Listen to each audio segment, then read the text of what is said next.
के सेलिब्रेशन के बारे में। अमृत महोत्सव है, 75 ईयर्स हो चुके हमें। पहले हम इसकी बात करते, क्या कहते हैं? जय गुरुदेव, जय माँ शंभू महादेव। ये हमारी आज़ादी का अमृत उत्सव है। तो अमृत हर जीव के लिए ऑक्सीजन है। तो आज हमने अमृत का काम किया है जब अमृत उत्सव है। क्या बटरफ्लाई गार्डन बताइए थोड़ा। बटरफ्लाई गार्डन ये बहुत ही अद्भुत टेक्निक है, जापानीज टेक्निक है। इससे हमने बनाया है। बड़े जार पीछे लगाया है, उसके आगे छोटे, फिर छोटे और फिर थोड़े बड़े, ऐसे 5 लेयर में हमने जार लगाया है। आइंस्टाइन का कहना था कि अगर तितलियाँ, बटरफ्लाइज हमारे पृथ्वी से विदा हो गई तो उसके 60 वर्ष के अंदर अंदर मनुष्य भी विदा हो जाएंगे। और बटरफ्लाइज जो है वो विदा होने की तैयारी में है। उसके साथ साथ पॉलिनेट नहीं होते हैं, जाड़ में फल नहीं लगते हैं, एक जार दूसरी जार पर नहीं लग सकता है जब तक उसमें तितलियां ना हो, तितलियां अगर ना हो तो इसलिए बटरफ्लाई गार्डन जो है बहुत ही ज़्यादा, तितलियों का बाग बहुत ही ज़्यादा ज़रूरी था, इसलिए हमने किया। हमारे प्रेसिडेंट पुष्पलता भाभी, इनका ये कॉन्सेप्ट था, इनका ये आइडिया था और ये लेकर आए और सब कुछ उन्होंने ही किया। यहाँ पे स्कूल के बच्चे, एनएसएस के जो कार्यकर्ता है, कॉलेज के बच्चे और हमारे कार्यकर्ता, हम लोगों ने मिलकर खुद ये जार लगाया है। किसी को बाहर से बुलाया नहीं, कोई माली को कुछ नहीं, और हम सब ने शुरुआत की है।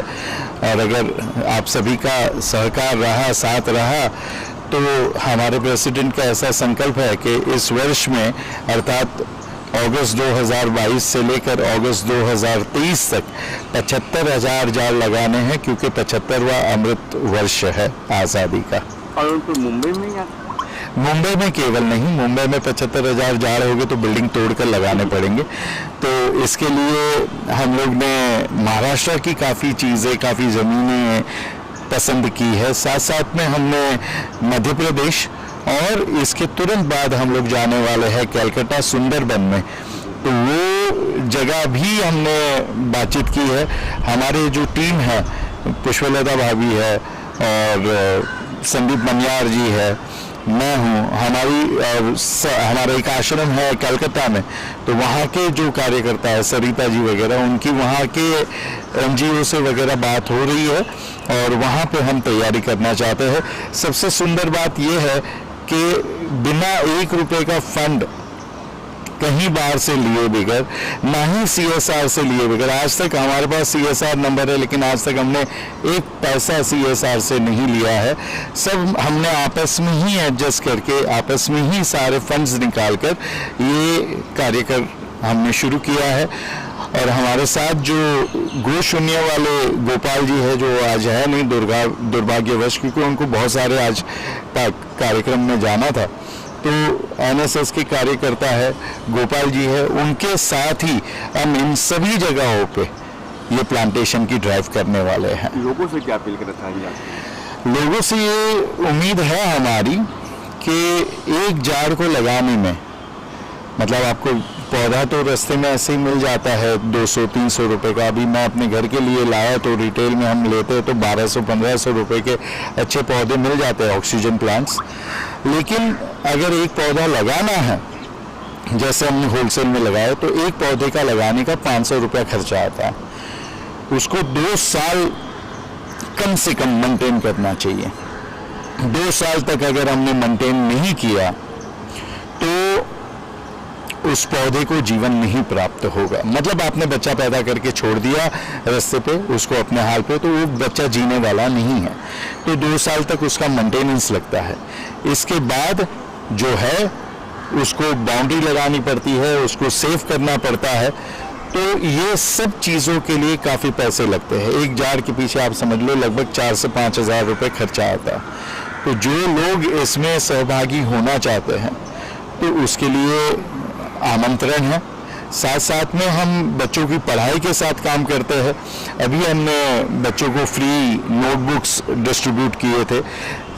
कॉलेज के स्टूडेंट्स जो साइंस के हैं, काफ़ी महंगे उनकी किताबें आती है, तो पहले साल से लेकर 5 साल तक उनकी पढ़ाई की किताबें और पूरी MBBS की 4 साल की किताबें वो हम लोग मुफ्त दे रहे हैं, टेक्स्ट बुक्स। उसके साथ साथ में भंडारे कर रहे हैं, भोजन आदिवासियों को और उनको काम उपलब्ध करवा रहे हैं। भंडारे गणपति में भी होने वाले हैं। तो ये सब अच्छे कार्य एक साथ में चल रहे हैं।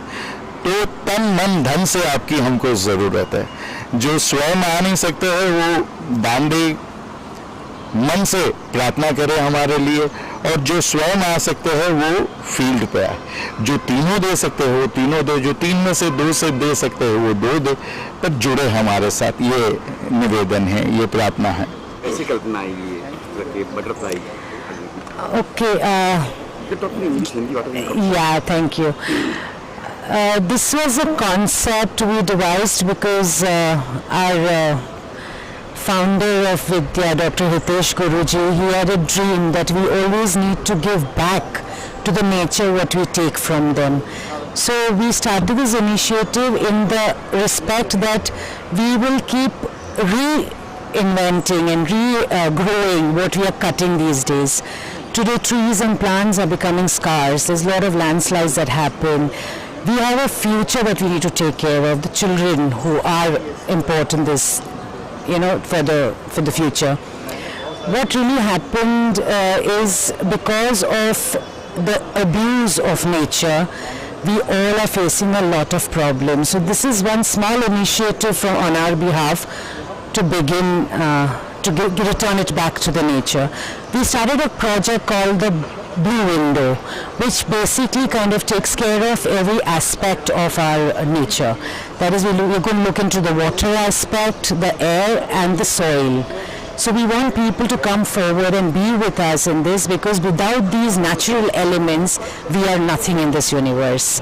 So let us all give back at least 10% of what we take from the nature, so that we are able to survive and our future generation can survive in this world. 75 years से क्या कुछ कहेंगे लोगों से?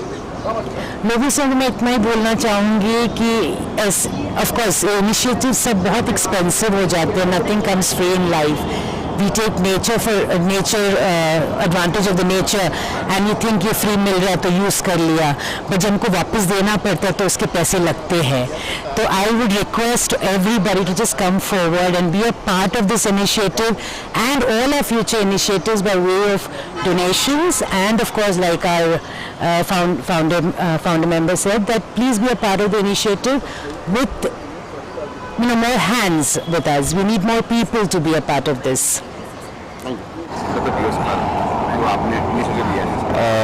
जी sir, ये initiative जो है एक मैसेज की तरह हम सबको देना चाहेंगे कि आज का जो यंग जनरेशन है वो भी अब एक एनवायरनमेंट के लिए एक कदम उठाए. ठीक है, एक छोटी छोटी सी अपन आदत बदल दे अपनी. रोड पे कचरा नहीं करना है. ठीक है, और जब भी कोई ऐसा एक ओकेशन हो तो ज़रूर एक हैबिट से बना लीजिए कि आप एक प्लांट ज़रूर ये कीजिएगा. तो ऐसे करते हुए हम छोटे छोटे कदम उठाते हुए भी इन्वायरमेंट की तरफ हम अपने सहयोग कर सकते हैं. मुंबई रफ्तार न्यूज़ की खबरें पसंद आने पर हमारे YouTube चैनल को सब्सक्राइब करें और लाइक करें.